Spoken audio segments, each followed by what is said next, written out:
Good morning friends और welcome to the prelims booster session. आज का पहला टॉपिक है ड्राफ्ट साइबर सिक्योरिटी स्ट्रेटजी। आपके सिक्योरिटी के लिए इंपॉर्टेंट है। सेंट्रल गवर्नमेंट के मुताबिक नेशनल सिक्योरिटी काउंसिल सेक्रेटरीट जो है उन्होंने एक draft national cyber security strategy जो है वो बना दी है। और नेशनल सिक्योरिटी काउंसिल के बारे में भी देख लेते हैं। नेशनल सिक्योरिटी काउंसिल जो सेक्रेटरीट है वो इनका ऑफिस होता है और ये 1998 में बनाया गया था प्राइम मिनिस्टर ऑफिस को जो है एडवाइस करने के लिए। 3 टियर्ड स्ट्रक्चर होता है इसका, स्ट्रेटजिक पॉलिसी ग्रुप, इसको भी एनएसए हेड करते हैं। नेशनल सिक्योरिटी एडवाइजरी बोर्ड, इसको भी एनएसए हेड करते हैं। और जो है जॉइंट इंटेलिजेंस कमेटी, इसको भी जो है जो एनएसए होता है वो हेड करता है। ठीक है। तो नेशनल सिक्योरिटी काउंसिल सेक्रेटरीट जो है वो पॉलिटिकल, इकोनॉमिक, एनर्जी और स्ट्रेटजिक सिक्योरिटी जो इंडिया की है उसको जो है देखने के लिए काम करता है। और अब जो इन्होंने ड्राफ्ट साइबर सिक्योरिटी स्ट्रेटजी बनाई है उसमें उन्होंने कहा है कि private sector, government, academia, civil society, ये सब मिलकर साइबर रिलेटेड थ्रेट्स और इश्यूज़ को जो है वो असेस करेंगे और रिस्पॉन्ड करेंगे। हम जितने भी स्टेक होल्डर्स हैं जिनकी हम साइबर सिक्योरिटी बचाना चाहते हैं उनकी इफेक्टिवनेस को बढ़ाएंगे, इंटरनेशनल कोऑपरेशन बढ़ाएंगे, बायलैटरल, रीजनल, इंटरनेशनल कोऑपरेशन बढ़ाएंगे। लोगों के फंडामेंटल ह्यूमन राइट्स और फ्रीडम ऑफ सिटीजन्स को कॉम्प्रोमाइज़ किए बिना हम जो है साइबर सिक्योरिटी का ध्यान रखेंगे।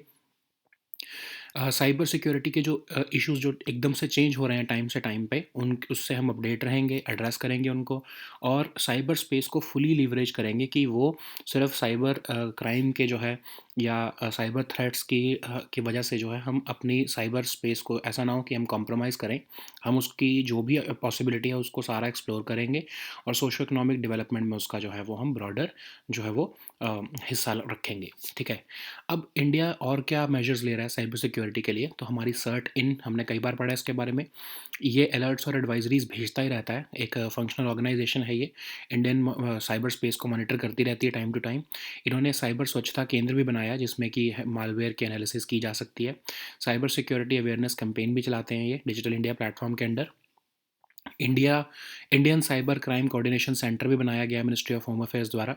फिर होम मिनिस्ट्री ने नेशनल इंफॉर्मेशन सिक्योरिटी पॉलिसी और गाइडलाइंस भी इशू की हैं सारी सेंट्रल और स्टेट गवर्नमेंट्स को, ताकि इंफॉर्मेशन सिक्योरिटी ब्रीचेस और साइबर इंट्रूजन्स को रोका जा सके। एक यूएन का रेजोल्यूशन था एक एडहॉक कमेटी में, उसमें इंडिया ने जो है प्रपोज किया है कि साइबर टेररिज्म को भी जो है क्रिमिनलाइज करना चाहिए। नेक्स्ट हमारा टॉपिक है यूएन विमेन।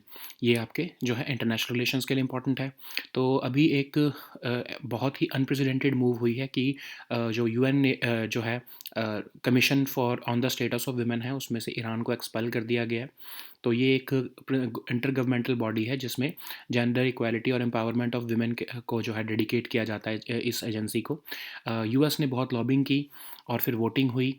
रशिया और चाइना ने इस मोशन के अगेंस्ट वोट किया, इंडिया ने एब्सटेन किया और फिर भी जो है ये मोशन पास हो गया और ईरान को जो है सस्पेंड कर दिया गया इससे। ठीक है, एक्सपेल कर दिया गया रादर। अब जो यूएन विमेन है ये यूएन इकोसॉक का पार्ट है। तो इकोसॉक के बारे में भी देख लेते हैं। तो one of the six principal organs of UN है ये। यूनाइटेड नेशंस के चार्टर द्वारा इसको बनाया गया है। 3 साल के टर्म के लिए मेंबर्स इसमें इलेक्ट होते हैं। इसकी प्रेसिडेंसी जो है वो एनुअली चेंज होती है और इंडिया ने इसकी इनॉग्रल प्रेसिडेंसी जो है 1946 में होल्ड की थी। ठीक है। अब इसका फंक्शन यही है कि सोशल और इकोनॉमिक फील्ड्स में मेंबर स्टेट्स के साथ कोऑपरेट करना। एक इंटरनेशनल सोशल और इकोनॉमिक इश्यूज जो भी हैं उनको उसका एक सेंट्रल फोरम है ये डिस्कशन के लिए। तो ये यूएन के अंदर आता है। ठीक है। अब यूएन विमेन क्या है? तो यूएन की विमेन जो है वो यूनाइटेड नेशंस की एंटिटी है जो कि जेंडर इक्वालिटी और एम्पावरमेंट ऑफ वुमेन को डेडिकेटेड है। 2010 में इसको बनाया गया था जनरल असेंबली द्वारा। 4 जो है यूएन के सिस्टम्स को मर्ज करके यूएन विमेन को बना दिया गया था। इसका हेडक्वार्टर यूनाइटेड नेशंस में ही है, न्यूयॉर्क में।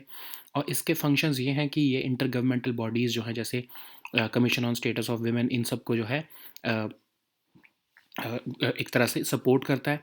मेंबर स्टेट्स को जो स्टैंडर्ड्स बनाए जाते हैं, ग्लोबल स्टैंडर्ड्स और नॉर्म्स, उनको इम्प्लीमेंट करने में हेल्प करता है। और यूएन सिस्टम जो है उसके पूरे सिस्टम को देखता है कि वो क्या है, जेंडर इक्वालिटी पर काम कर रहा है कि नहीं कर रहा है। ठीक है। नेक्स्ट हम टॉपिक देखते हैं यूएस स्पेस फोर्स। सिक्योरिटी के लिए इंपॉर्टेंट है। यूएस मिलिट्री ने फॉर्मली एक स्पेस फोर्स यूनिट जो है वो साउथ कोरिया में लॉन्च कर दी है और ये नॉर्थ कोरिया, चाइना और रशिया को मॉनिटर करने के लिए किया गया है।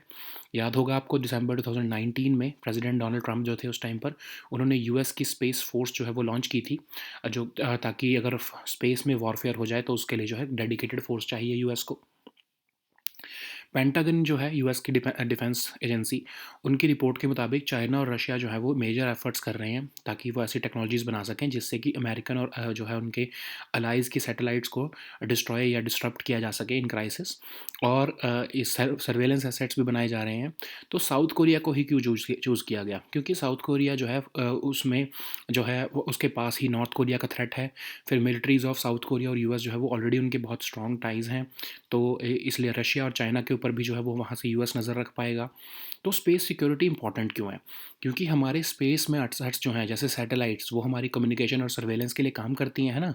तो हमारी समझ लो कि वो ब्रेन है इस टाइम पर। कोई भी वॉर हो अगर, बिना कम्युनिकेशन के उस वॉर को नहीं जीता जा सकता। और अगर आपके सैटेलाइट को ही डिस्ट्रॉय कर दिया गया तो आप तो एक तरह से जो है वो एक तरह से पैरालाइज़ हो जाओगे, ठीक है? तो इसीलिए स्पेस सिक्योरिटी की ज़रूरत है। अ, हमारी आउटर स्पेस पर बहुत ज़्यादा डिपेंडेंस बढ़ती जा रही है, चाहे वो सिविलियन हो, चाहे गवर्नमेंट या मिलिट्री सेक्टर्स की। मासिव ग्रोथ हो रही है। आउटर स्पेस में बहुत सारे एक्टर्स इन्वॉल्व हो चुके हैं, प्राइवेट से लेके गवर्नमेंटल एफर्ट्स एक्टर्स। और ऐसा पॉसिबल है कि उन एसेट्स को, आपके एसेट्स को जो है स्पेस में टेम्पर किया जा सके, है ना?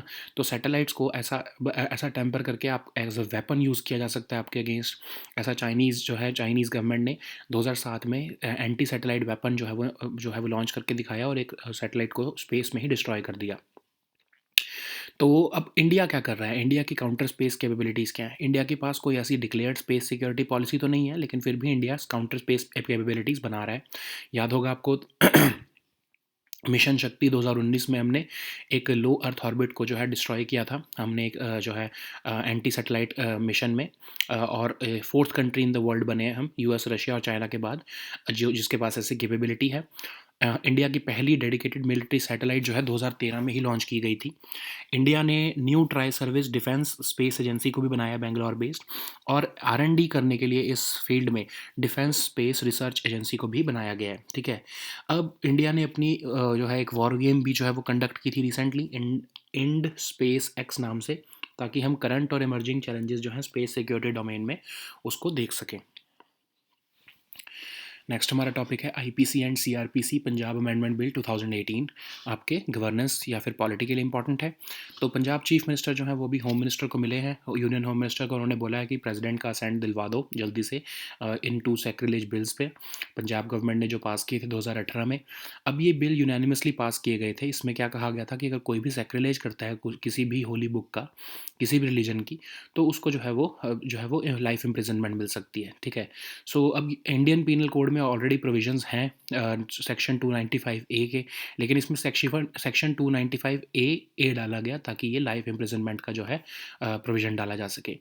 अभी जो सेक्शन 295 ए है वो ये कहता है कि एक इस कन्विक्ट को, जिसने ऐसा किया है, उसको 3 साल तक की जेल हो सकती है, ठीक है? लेकिन उसको लाइफ इम्प्रिजनमेंट में जो है वो पंजाब गवर्नमेंट ने जो है 2018 में बिल पास करके लाइफ इम्प्रिजनमेंट कर दिया था, ठीक है? अभी तक उसको जो है वो प्रेसिडेंट का अप्रूवल नहीं मिला है, क्योंकि गवर्नर ने इस बिल को जो है प्रेसिडेंट के असेंट के लिए रख लिया था। अब गवर्नर जो है आर्टिकल 200 के अंदर किसी भी बिल को या तो असेंट ग्रांट करे या फिर विदहोल्ड कर ले उसका असेंट, या फिर रिटर्न या रिकन्सिडरेशन के लिए भेज दे लेजिस्लेचर को, या फिर प्रेसिडेंट की रिकन्सिडरेशन के लिए भी उसको रिजर्व कर सकता है, ठीक है? कोई भी फिक्स टाइम फ्रेम नहीं है कॉन्स्टिट्यूशन में कि कितनी देर के लिए जो है गवर्नर इस बिल को होल्ड करके रख सकते हैं। और गवर्नर के पास जो है ये पावर है कि वो उनको प्रेसिडेंट की कंसिडरेशन के लिए बिल्स रखने पड़ेंगे अगर कोई बिल जो है हाई कोर्ट की जो है पावर्स को जो है वो अल्टर कर रहा है या फिर एंडेंजर कर रहा है। तो उस केस में जो है मैंडेटरी हो जाता है गवर्नर को जो है ऐसे बिल्स को प्रेसिडेंट की असेंट के लिए रखना। लेकिन और भी पावर्स हैं ऐसी जब गवर्नर को जो है बिल को रिज़र्व करने की पावर मिल जाती है। जैसे अगर वो कोई बिल जो है कॉन्स्टिट्यूशन के किसी प्रोविज़न के लिए के अगेंस्ट अल्ट्रा वायर्स हो, या फिर directive principles of state policy के अगेंस्ट हो, largest interest of the country या नेशनल इंपॉर्टेंस के अगेंस्ट हो, या फिर कंपल्सरी एक्विजिशन ऑफ प्रॉपर्टी, जो आपका आर्टिकल है कॉन्स्टिट्यूशन में 300 है, उसके अगेंस्ट अगर जा रहा हो, तो उस केस में भी जो है प्रेसिडेंट जो है के असेंट के लिए जो है वो गवर्नर रख सकता है या फिर उसको रिज़र्व करके रख सकता है, ठीक है? नेक्स्ट हम टॉपिक देखते हैं national energy conservation day 2022। Environment के लिए टॉपिक इंपॉर्टेंट है। नेशनल एनर्जी कंजर्वेशन डे जो है 14 दिसंबर को सेलिब्रेट किया जाता है हर साल। इस समय हम अचीवमेंट्स दिखाते हैं कि एनर्जी एफिशिएंसी और कंजर्वेशन में हमने क्या अचीवमेंट्स किए हैं। नेशनल एनर्जी कंजर्वेशन अवार्ड्स भी दिए जाते हैं 2022 में। हर साल जो है हम ये अवार्ड्स देते हैं ताकि इंडस्ट्रियल यूनिट्स, इंस्टीट्यूशंस, एस्टैब्लिशमेंट जो कि एनर्जी कंजम्पशन में की तरफ काम कर रही हैं, उनको ही हम एफर्ट्स को रिकग्नाइज़ कर सकें। तो यही 14 दिसंबर को जो है ये हर साल अवार्ड दिए जाते हैं। और आउटस्टैंडिंग वर्क और इनोवेटिव माइंड्स ऑफ इंडिया जो एनर्जी एफिशिएंसी की तरफ काम कर रहे हैं, उनको भी जो है ये अवार्ड दिए जाते हैं। साल 2021 से ये अवार्ड दिए जा रहे हैं। पेंटिंग कंपटीशन भी ऑर्गेनाइज किया जाता है मिनिस्ट्री ऑफ पावर द्वारा सिंस 2005। स्कूल, स्टेट और नेशनल लेवल पर एक ईवी यात्रा portal bureau of energy efficiency ने एक डेवलप की है मोबाइल एप्लीकेशन, जिससे इन व्हीकल नेविगेशन देखा जा सकता है कि आपके सबसे पास कौन सा पब्लिक ईवी चार्जर है। इसका नाम इस एप्लीकेशन का नाम रखा गया ईवी यात्रा, और इसको डिज़ाइन और डेवलप किया गया है ताकि आप अपने व्हीकल से ही देख सको कि आपके जो है सबसे क्लोज कौन सा ईवी चार्जर लगा है। ठीक है, नेक्स्ट हम टॉपिक देखते हैं अरुणोदय स्कीम।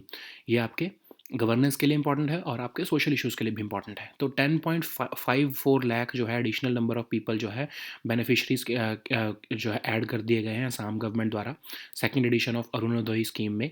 तो अब इससे जो है लगभग 27 लाख के करीब जो है लोग असम में बेनिफिशरीज बन जाएंगे स्कीम के। तो 2 अक्टूबर 2020 को ये स्कीम लॉन्च की गई थी। लगभग 24 लाख पुअर हाउस होल्ड जो है उनको ये इसमें मॉनेटरी बेनिफिट्स दिए जाते हैं। मंथली फाइनेंशियल असिस्टेंस दी जाती है विमेन बेनिफिशरीज़ को। उस लिमिट को भी बढ़ा दिया गया है। पहले 830 रुपये महीने मिलते थे, अब 1000 रुपये महीना मिलता है फाइनेंशियल असिस्टेंस। ठीक है, डायरेक्ट बेनिफिट ट्रांसफ़र स्कीम के अंदर। और लगभग 4000 करोड़ के आसपास जो है असम गवर्नमेंट का इस पर खर्चा आता है। बेनिफिशरीज़ कैसे सिलेक्ट किए जाते हैं? गाँव panchayat, village council development committees, urban local bodies द्वारा जो भी एलिजिबल बेनिफिशरीज़ हैं उनको आइडेंटिफाई किया जाता है। नेक्स्ट हम टॉपिक देखते हैं अग्नि 5। सिक्योरिटी के लिए इंपॉर्टेंट है। इंडिया ने अभी नाइट ट्रायल्स किए हैं कल रात को न्यूक्लियर केपेबल अग्नि 5 बैलिस्टिक मिसाइल के। अब ये जो है लगभग 5000 किलोमीटर या उससे ज़्यादा के जो है टारगेट को अटैक कर सकता है। और एक्चुअली तो ये 2018 में ही टेस्ट हो चुका था अग्नि 5, लेकिन जो अब टेस्ट हुआ है ये लाइट वर्जन है उसका और ज़्यादा मोबाइल है ये। इसको ज़्यादा आप कहीं पर भी लेके जा सके अटैक कर सकते हो। 3 स्टेज सॉलिड फ्यूल इंजन इसमें लगाया गया है। और जो अग्नि मिसाइल्स हैं, हमने जो हमारा integrated guided missile development programme था उसमें इसको जो है हमने इसके बारे में कंसीव किया था। और जो है मीडियम से लेके inter continental range ballistic missiles इसमें आते हैं। Long range nuclear weapons capable surface to surface ballistic missiles जो हैं अग्नि मिसाइल्स में आते हैं। अग्नि 1 जो है वो 1989 में डेवलप किया गया था। और अग्नि मिसाइल्स जो हैं आपके अग्नि सीरीज़ ऑफ मिसाइल्स वो इंडिया के न्यूक्लियर वेपन्स के जो है वो बैकबोन है। अगर हम integrated guided missile development programme की बात करें तो डॉक्टर एपीजे अब्दुल कलाम ने इसको जो है एनविजन किया था 1983 में। और इसको 2012 में इंडिया अचीव कर चुका है। पृथ्वी, अग्नि, त्रिशूल, नाग, आकाश, ये 5 मिसाइल सिस्टम जो हैं इस प्रोग्राम के अंडर बनाए जा रहे थे। अब अगर हम लिस्ट ऑफ अग्नि मिसाइल्स देखें तो अग्नि 1, 2, 3, अब जब हम 4 जो है के बाद हम 5 का देखें तो ये एक inter continental range ballistic missile है। और इसमें 3 सॉलिड फ्यूल स्टेजेस हैं और इसमें इसकी रेंज 5000 किलोमीटर कहा जा रहा है, लेकिन कहा जा रहा है कि 5500 किलोमीटर के आसपास इसकी रेंज बनती है। ठीक है, so now let us see all these topics in English. So the first topic is draft cybersecurity strategy. So this topic is important for your security section. According to the central government, National Security Council Secretariat has formulated a draft national cybersecurity strategy, which will be looking at the national cyberspace holistically. So you know that National Security Council of India was established in 1998 to advise the Prime Minister's office on matters of national and security and strategic interest. So it's a three-tiered structure which consists of Strategic Policy Group, National Security Advisory Board, and Joint Intelligence Committee. So it is also looking into the political, economics, energy, and strategic security of the India of the country. And what is the draft cyber security strategy? So it says that this strategy would be adopted by the private sector, government, academia, and civil society, so as to assess and respond to cybersecurity related threats or issues. It will also enhance the effectiveness of all key stakeholders. It will seek external cooperation also by promoting bilateral, regional, and international cooperation. Uh, it will ensure that we will be able to protect the fundamental human rights and freedom of our citizens. We will be addressing the fast changing cybersecurity issues and developments, because this is a field where new and new threats emerge each day. Also, just to make sure that we do not fall into the trap that because there are cybersecurity threats, we should not fully explore the cyber space capabilities of the country. We would ensure that cyberspace is fully leveraged in the socio-economic development of the country without fearing the cybersecurity threats. And what are the other measures that the government has been taking? So you know that CERT-In provides timely alerts and advisories regarding latest cyber threats and vulnerabilities. And CERT-In also operates Cyber Swachhata Kendra. CERT-In also has is being certain CERT-In is also carrying out certain cybersecurity awareness campaigns through Digital India platform. Similarly, Home Ministry has launched this Indian Cybercrime Coordination Center, which is the nodal point in fight against cybercrime. MHA has also launched the National Information Security Policy and Guidelines to the central government and the state government, so that they can prevent information security breaches and cyber intrusions. Similarly, there was a UN resolution in which India has proposed that the cyber terrorism should be criminalized at the international level. So the next topic is UN Women. This topic is important for international relations. So Iran has been expelled from the United Nations Commission on the Status of Women. It is a principal global intergovernmental body for the promotion of gender equality and empowerment of women. This vote came after lobbying by the US. When this resolution was put to vote, it was opposed by 8 nations, including Russia and China. India abstained from this vote, but Iran was expelled from this institution. So, as it is a part of UN ECOSOC, so let us also see what is UN ECOSOC. So, it is one of the 6 principal organs of the UN, and it was established by the UN Charter in 1945. Every member elected has a 3-year term, and its presidency rotates annually. India held the inaugural presidency of ECOSOC in 1946. So, ECOSOC is responsible for coordinating the social and economic fields of this organization. It is also serving as a central forum for the discussion of international social and economic issues. Then, what is UN Women? UN Women is a United Nations entity dedicated to gender equality and empowerment of women. It was created in July 2010 by the United Nations General Assembly resolution. It is headquartered in United Nations office in New York, and it works for the empowerment and rights of women and girls globally. It also helps member states to implement the global standards that it forms, and it also leads and coordinates the UN system's work on gender equality.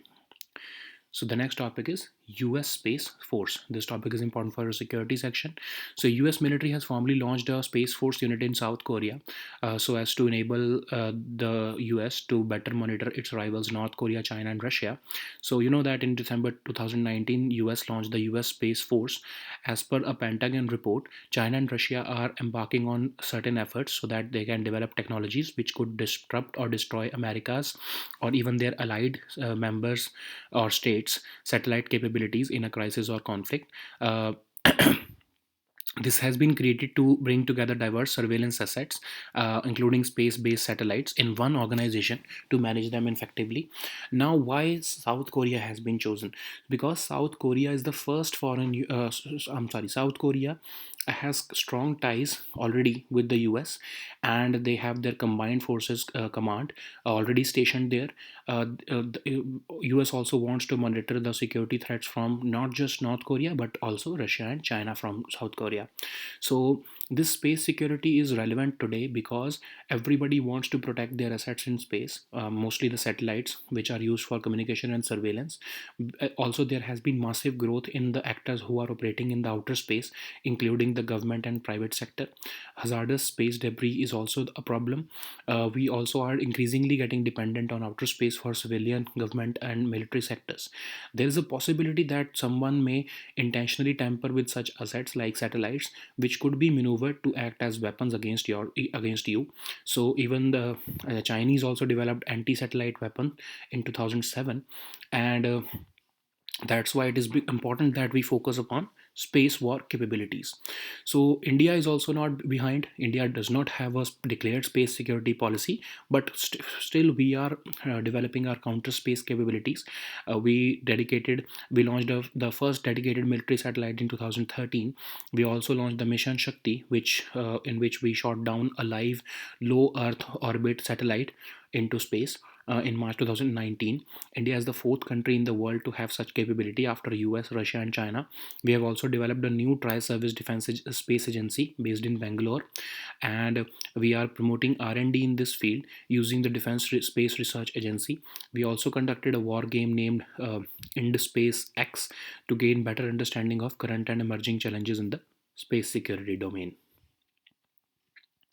So the next topic is IPC and CRPC Punjab Amendment Bill 2018. This topic is important for your governance and polity section.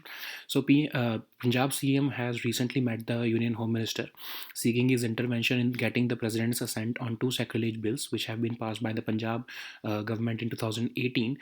These bills were unanimously passed by the Punjab government in 2018, which stipulates punishment up to life imprisonment for anyone who injures, damages, or sacrileges the holy books of all religions.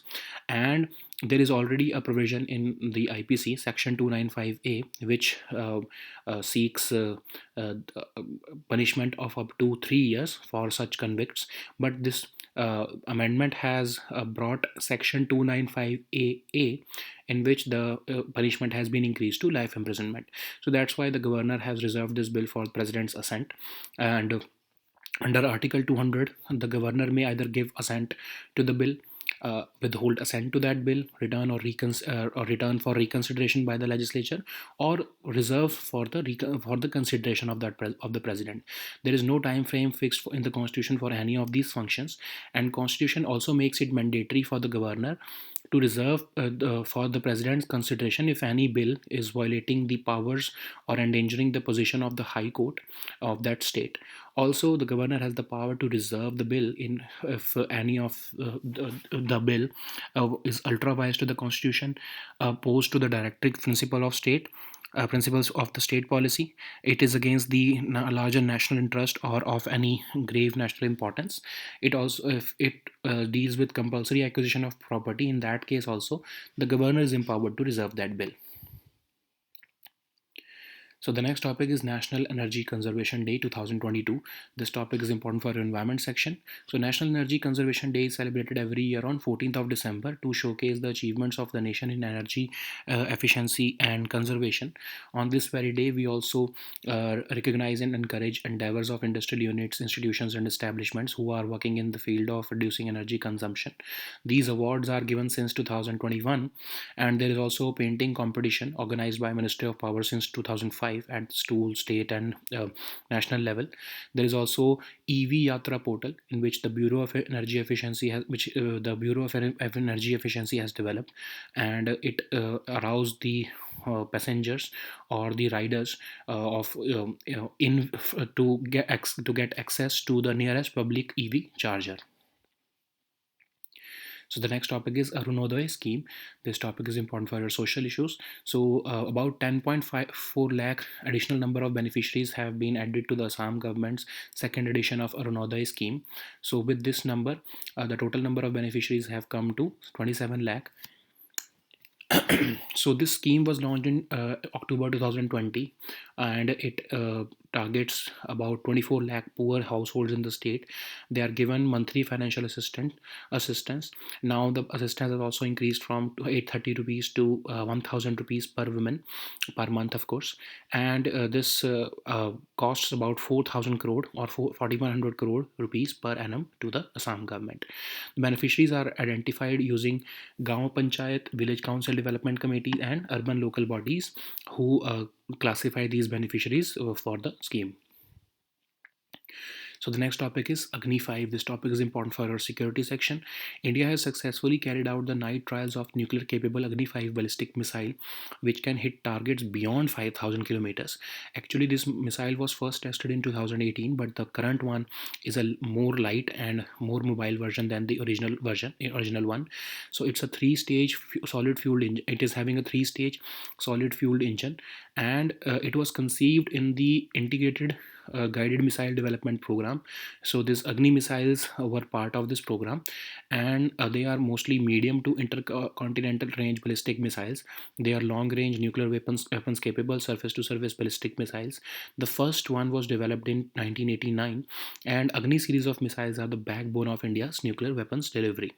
So you know that an integrated guided missile development program was conceived by Dr. APJ Abdul Kalam in 1983, and it was completed in March 2012 with the all the five missiles developed under this program completed. First one is of course Prithvi series of missiles. Then is of course Agni, Trishul, Nag, and Akash. So here is the list of Agni missiles, and this is the Agni 5, which is an intercontinental range ballistic missile. It is having three solid fuel stages, and its range is more than rather 5,000 kilometers. Okay, so these were our topics for today. Please also download the weekly current affair compilation from our Telegram group today. We'll meet next time with new topics. Until then, goodbye and take care.